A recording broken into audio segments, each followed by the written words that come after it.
प्रभु तेरी वाणी जीवन की रोटी, नैनों की ज्योति अंधेरा मिटाती।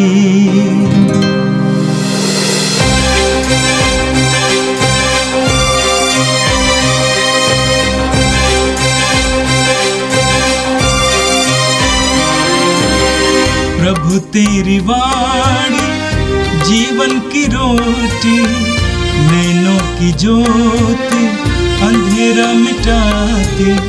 प्रभु तेरी वाणी जीवन की रोटी, नैनों की ज्योति अंधेरा मिटाती।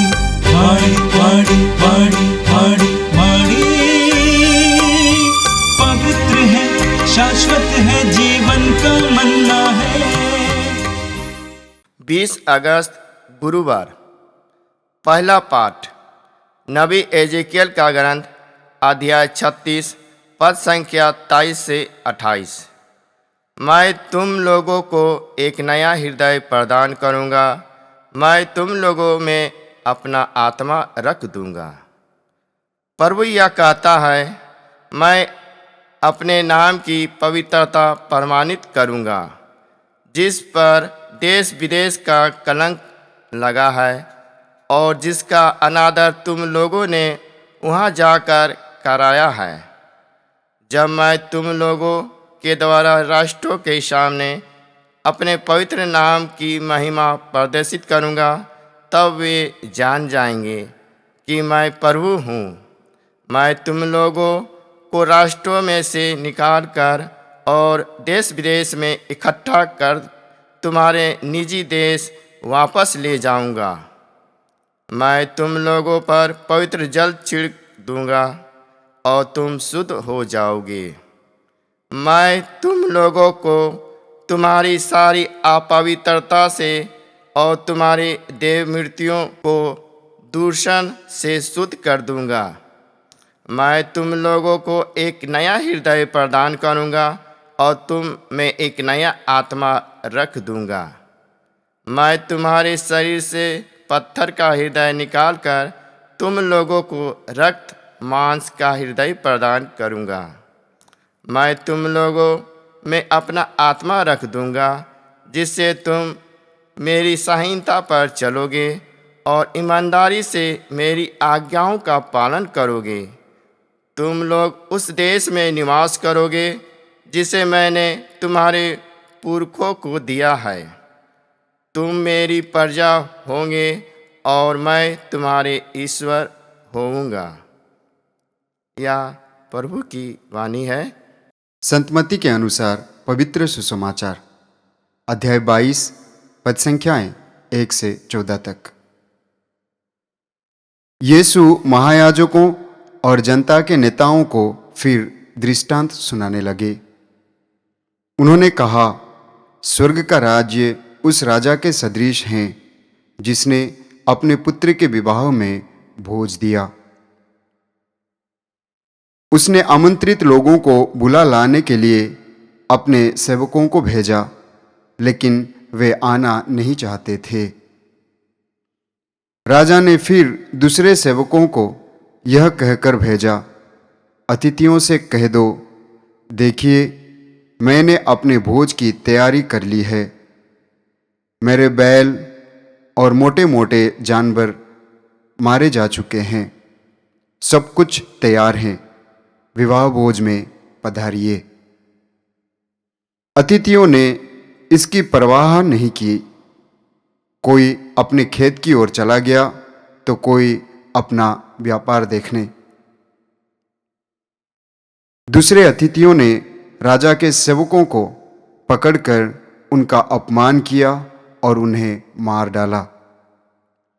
राजा को बहुत क्रोध हुआ।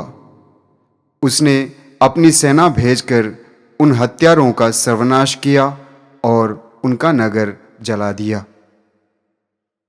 तब राजा ने अपने सेवकों से कहा, विवाह भोज की तैयारी हो चुकी है, किंतु अतिथि इसके योग्य नहीं ठहरे। इसलिए चौराहों पर जाओ और जितने भी लोग मिल जाएं, सबको विवाह भोज में बुला लाओ। सेवक सड़कों पर चले गए और भले बुरे जो भी मिले सबको बटोर कर ले आए और विवाह मंडप अतिथियों से भर गया। राजा अतिथियों को देखने आया तो वहां उसकी दृष्टि एक ऐसे मनुष्य पर पड़ी जो विवाहोत्सव के वस्त्र नहीं पहने था। उसने उससे कहा, भाई, विवाहोत्सव के वस्त्र पहने बिना तुम यहाँ कैसे आ गए? वो मनुष्य तो चुप रहा।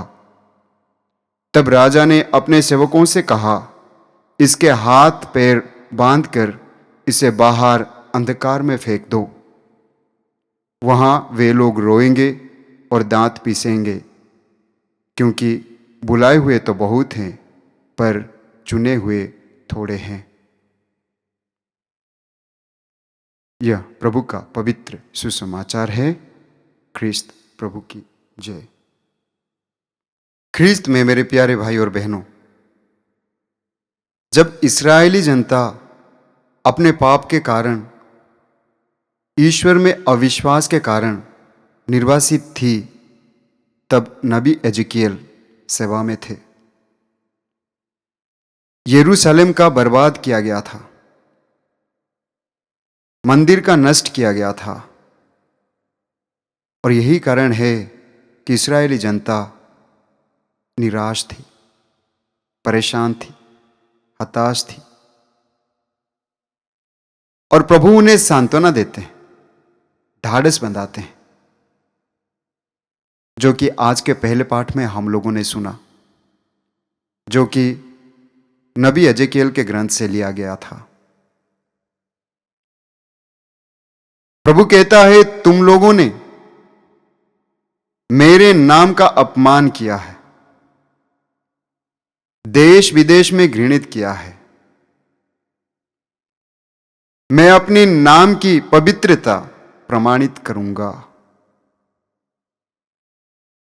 हमारा ईश्वर पवित्र है, शुद्ध है। हम पढ़ते हैं लेवी अध्याय 19 पद संख्या 2 में प्रभु कहता है, मैं तुम्हारा प्रभु ईश्वर पवित्र हूं। इसलिए चाहे हम कुछ भी कहें या कोई प्रभु का नाम किसी भी प्रकार से ले लें, अपमान करने की कोशिश करें, कोई फर्क नहीं पड़ता, क्योंकि प्रभु पवित्र है। आगे प्रभु कहते हैं, मैं तुम लोगों को राष्ट्रों में से, देश विदेश से एकत्र करके तुम्हारे देश में बैठाऊंगा। यानी प्रभु ढूंढने जाएंगे, हर एक को वापस लाएंगे अपने राज्य में, अपने देश में। किसी को छोड़ेंगे नहीं, क्योंकि हर एक प्रभु के पुत्र पुत्रियां हैं। हम पढ़ते हैं नबी एजकियल का ग्रंथ अध्याय 34 पद संख्या 12 में प्रभु कहता है, मैं अपनी भेड़ें खोजने जाऊंगा कुहेरे अंधेरे में, जहां कहीं वे तितर बितर हो गई है, मैं उन्हें वहां से छुड़ा लाऊंगा। यानी प्रभु हमें छोड़ने वाले नहीं है। क्यों? क्योंकि वो हमें प्यार करते हैं। आगे प्रभु कहते हैं, मैं तुम लोगों पर पवित्र जल छिड़कूंगा, मैं तुम्हें तुम्हारे अपवित्रता से, तुम्हारे देव मूर्तियों की दूषण से शुद्ध करूंगा, पवित्र करूंगा। यानी प्रभु हमें बाहर से शुद्ध करना चाहते हैं, पवित्र करना चाहते हैं। सांसारिक मोहमाया में हम भटक गए, शारीरिक वासनाओं के पीछे पड़े, धन दौलत के पीछे पड़े, सुंदरता के पीछे पड़े, जो हमें अशुद्ध कर दिया, अपवित्र कर दिया, खोखला बना दिया, प्रभु से दूर ले गया। और यही कारण है कि प्रभु हमें बाहरिक रूप से शुद्ध करना चाहते हैं। प्रभु कहते हैं, मैं पवित्र जल तुम लोगों पर छिड़कूंगा और तुम पवित्र हो जाओगे। इस संसार में रहते हुए हमें ऐसा लगता है कि ये सांसारिक चीजें हमेशा हमेशा के लिए है। हमें ऐसा लगता है कि हम इस संसार में रहेंगे। हमें ऐसा लगता है सब कुछ मेरे लिए है, सब कुछ वास्तविकता जैसा लगता है, लेकिन इसमें सत्य नहीं है। ईश्वर ही सत्य है। और जब हम इस सांसारिक चीजों के पीछे पड़ते हैं, तब सांसारिक चीजें हमें दूषित कर देता है। लेकिन प्रभु हमें शुद्ध करना चाहते हैं, पवित्र करना चाहते हैं। आगे प्रभु कहते हैं, मैं तुम लोगों में नया हृदय रख दूंगा, नया आत्मा रख दूंगा, तुम्हारे शरीर से पत्थर का हृदय हटाकर रक्त मांस का हृदय प्रदान करूंगा। यानी प्रभु हमें अंदर से भी स्वतंत्र करना चाहते हैं, आजाद करना चाहते हैं, स्वतंत्र करना चाहते हैं, जो कि बहुत ही महत्वपूर्ण है। क्यों? क्योंकि हमारे अंदर हम जो सोचते हैं, हमारे अंदर जो चलता है, वो हमें प्रभावित करता है। हमारे सोच विचार, हमारा रहन सहन, हम जो करते हैं, जो बोलते हैं, वो अंदर से प्रभावित करता है। इसलिए प्रभु हमारे हृदय को नया बनाना चाहता है, पवित्र बनाना चाहता है, नया हृदय देना चाहता है। स्तोत्रकार कहता है अध्याय 51 पद संख्या 12 में, ईश्वर मेरा हृदय फिर शुद्ध कर और मेरा मन फिर सुदृढ़ बना। हम हर एक को यही सोचना है, अपने दिल को, अपने हृदय को पवित्र रखना है, शुद्ध रखना है, सोच विचार को शुद्ध रखना है। विधि विवरण ग्रंथ में हम पढ़ते हैं अध्याय 30 पद संख्या 6 में प्रभु का वचन कहता है, तुम्हारा ईश्वर तुम्हारा और तुम्हारे वंशजों के हृदय का खतना करेगा। यानी हृदय की सफाई होगी, हृदय को नया बनाया जाएगा, पवित्र बनाया जाएगा, ताकि हम प्रभु के बारे में सोचें, अच्छी चीजों के बारे में सोचें, अच्छी बातें करें, अंदर से स्वतंत्र हो जाएं, अंदर से नए हो जाएं, अंदर से पवित्र हो जाएं। हर एक विश्वासी को अंदर से स्वतंत्र होना, पवित्र होना जरूरी है। प्रभु इससे बढ़कर हमें अपना नियम से भी भरना चाहते हैं। हम पढ़ते हैं यिर्मयाह का ग्रंथ अध्याय 31-33 में प्रभु कहते हैं, मैं अपना नियम तुम्हारे हृदय में अंकित करूंगा। हम पढ़ते हैं यिर्मयाह का ग्रंथ अध्याय 31-33 में प्रभु कहता है, मैं अपना नियम तुम्हारे हृदय पर अंकित करूंगा। और जब प्रभु का नियम हम जानेंगे, प्रभु के बताए हुए मार्ग पर चलेंगे। और आगे प्रभु कहता है, मैं तुम्हें अपना आत्मा प्रदान करूंगा ताकि तुम संहिता के अनुसार चल सको, मेरे इच्छा के अनुसार जी सको, मेरे बताए हुए मार्ग पर चल सको, और मैं तुम्हें तुम्हारे पूर्वजों का देश प्रदान करूंगा। प्रभु ने जो देश हमारे पूर्वजों के लिए दिया था, वही देश हमें देना चाहता है। हमें स्वतंत्र करके अपने देश में बैठाना चाहता है। प्रभु का आत्मा जब हमारे जीवन में आ जाता है तो हमारे जीवन में कार्य करने लगता है। एजेकियल का ग्रंथ में हम पढ़ते हैं अध्याय 37 पद संख्या 14 में प्रभु कहता है, मैं तुम्हें अपना आत्मा प्रदान करूंगा और तुम में जीवन आ जाएगा।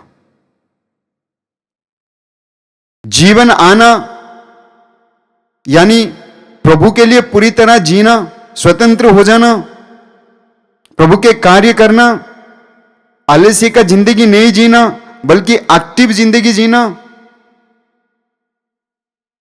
और यह सब जब होगा तो पूरा जिंदगी बदल जाएगा, पूरा जिंदगी बदल जाएगा। जब प्रभु हमारे जीवन में आ जाएंगे, प्रभु का आत्मा हमारे जीवन में आ जाएगा तो सब कुछ ठीक हो जाएगा, हम नए हो जाएंगे। संत पौलुस लिखते हैं कुरिन्थियों के नाम संत पौलुस का दूसरा पत्र अध्याय 5 पद संख्या 17 में, यदि कोई मसीह के साथ एक हो गया है तो वो नई सृष्टि बन गया है, पुरानी बातें खत्म हो गई है, सब कुछ नया हो गया है। प्रभु यही चाहते हैं। प्रभु चाहते हैं कि हम अपने पापमय दुनिया को छोड़कर, सांसारिक मोहमाया को छोड़कर प्रभु के करीब आए, प्रभु के पास रहे। और जब हम प्रभु के करीब रहेंगे, प्रभु के पास रहेंगे, प्रभु को ग्रहण करेंगे, प्रभु के वचन को पढ़ेंगे, प्रभु के साथ एक हो जाएंगे। और जब हम प्रभु के साथ एक हो जाएंगे तो हम नई सृष्टि बन जाएंगे। हमारे अंदर जो लालच है, जो पाप है, जो अहंकार है, जो घमंड है, जो बुराइयां हैं, जो सांसारिक मोहमाया है, प्रभु से दूर कर देगा, हमें नया बना देगा। पुराने चीजों को खत्म कर प्रभु हमारे अंदर एक नयापन लाएगा जो हमें प्रभु के करीब रहने के लिए हमारी मदद करेगा। तब आगे प्रभु कहता है, तुम मेरे प्रजा होंगे और मैं तुम्हारा ईश्वर होऊंगा। जब हम प्रभु के बताए हुए मार्ग पर चलेंगे, प्रभु के आज्ञाओं का पालन करेंगे, पवित्र जिंदगी जिएंगे, तब हम ईश्वर के प्रजा कहलाएंगे। आज के सुसमाचार में हम लोगों ने सुना प्रभु यीशु महायाजकों और लोगों के नेताओं को एक दृष्टांत सुनाते हैं। और वो दृष्टांत इस प्रकार है, स्वर्ग का राज्य उस राजा के सदृश है जो अपने पुत्र के विवाहों में भोज दिया और वो अपने सेवकों को आमंत्रित लोगों को बुलाने के लिए भेजता है। वे जाते हैं, अतिथियों को बुलाते हैं, लेकिन कोई नहीं आते। फिर राजा अपने दूसरे सेवकों को भेजते हैं। वे अतिथियों को बुलाने के लिए जाते हैं, लेकिन प्रभु का वचन कहता है, कोई खेत में गया, कोई व्यापार करने गया, कोई इन सेवकों का अपमान किया तो किसी ने इनको मार डाला। तब राजा क्रुद्ध हो जाते हैं, अपने सैनिकों को भेजकर सबको मरवा डालते हैं। और आगे प्रभु का वचन कहता है कि राजा अपने सेवकों से कहते हैं, जाओ चौराहों पर, सड़क पर जो भी है भले बुरे सबको बटोर लाओ। और उनके सेवक जाते हैं और सबको ले आते हैं और विवाह मंडप अतिथियों से भर जाता है। मेरे प्यारे भाई और बहनों, प्रभु हर एक को बुलाता है, किसी को भी छोड़ता नहीं है।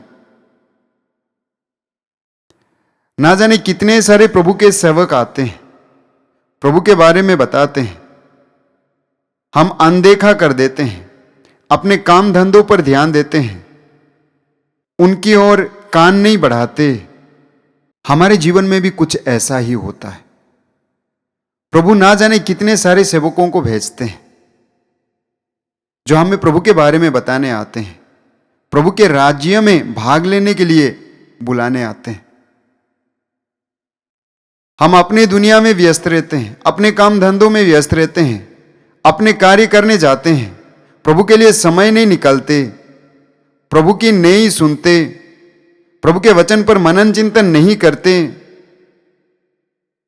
और जिस तरह आखिरी में राजा ने उन अतिथियों का, आमंत्रित लोगों का विनाश किया, मरवा डाला, उसी तरह हमारे जीवन में परेशानियां आ जाते हैं तो रोने लगते हैं, बिलखने लगते।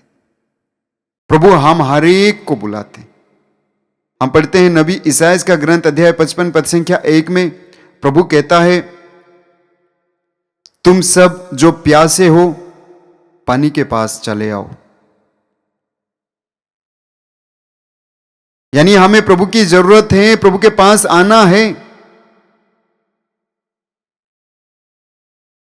ज्यादा से ज्यादा गरीब लोग जो परेशान है, जो दुखी है, निराश है, हताश है, वही लोग प्रभु के पास आते हैं।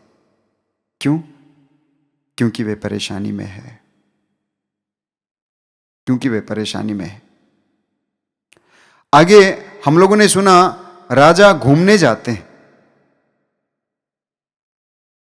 और उसने देखा कि एक व्यक्ति विवाह उत्सव का वस्त्र पहने बिना उपस्थित है। और राजा उनसे पूछते हैं, भाई तुमने बिना विवाह उत्सव के वस्त्र पहने कैसे प्रवेश किया? और वो व्यक्ति कुछ नहीं कहता है। तब राजा कहते हैं, इनके हाथ पैरों को बांधो, बाहर अंधेरों में फेंक दो। और आगे प्रभु का वचन कहता है कि वे लोग रोते रहेंगे, दांत पीसते रहेंगे, क्योंकि बुलाए गए तो बहुत हैं लेकिन चुने गए थोड़े हैं। मेरे प्यारे भाई और बहनों, वो जो इंसान है उनको बुलाया गया था, फिर उनको क्यों हाथ पैर बांधकर बाहर फेंका गया? उस इंसान ने हां कहा लेकिन कार्य नहीं किया। उनको वस्त्र पहनना था, विवाहोत्सव का वस्त्र पहनना था और वो नहीं पहना। हमारा विश्वास भी कुछ ऐसा ही है। याकूब अपने पत्र में लिखते हैं अध्याय 2 पद संख्या 17 में, कर्मों के अभाव में विश्वास पूर्ण रूप से निर्जीव होता है। कर्मों के अभाव में विश्वास पूर्ण रूप से निर्जीव होता है। कार्य करने की जरूरत है। प्रभु से केवल हां कहना काफी नहीं है, मैं विश्वास करता हूं कहना काफी नहीं है, बल्कि अपने जीवन में कार्य करने की जरूरत है। मुझे लगता है आज के दोनों पाठों के जरिए प्रभु हमें यह संदेश देते हैं कि प्रभु हमें चाहते हैं, वो खोना नहीं चाहते। हर एक को प्रभु बचाना चाहते हैं, पवित्र करना चाहते हैं, नई जिंदगी देना चाहते हैं और हर एक को प्रभु अपने राज्य में प्रवेश करने के लिए मौका देना चाहते हैं। आइए हम अपने आप को देखें। प्रभु हमें बाहर से अंदर से पवित्र करना चाहते हैं। प्रभु हमें अपने राज्य में प्रवेश करने के लिए आमंत्रण देते हैं। आइए हम प्रभु के पास आए, प्रभु की पवित्रता में बढ़े, प्रभु की आशीषों के पास से भर जाए। आइए हम प्रार्थना करें। प्रभु हम तुझे धन्यवाद देते हैं आज के सुंदर दिन के लिए, आज के दोनों पाठों के लिए हम तुझे धन्यवाद देते हैं। प्रभु इस दोनों पाठों के जरिए तूने हमें जो शिक्षा दिया है उसके लिए धन्यवाद देते हैं।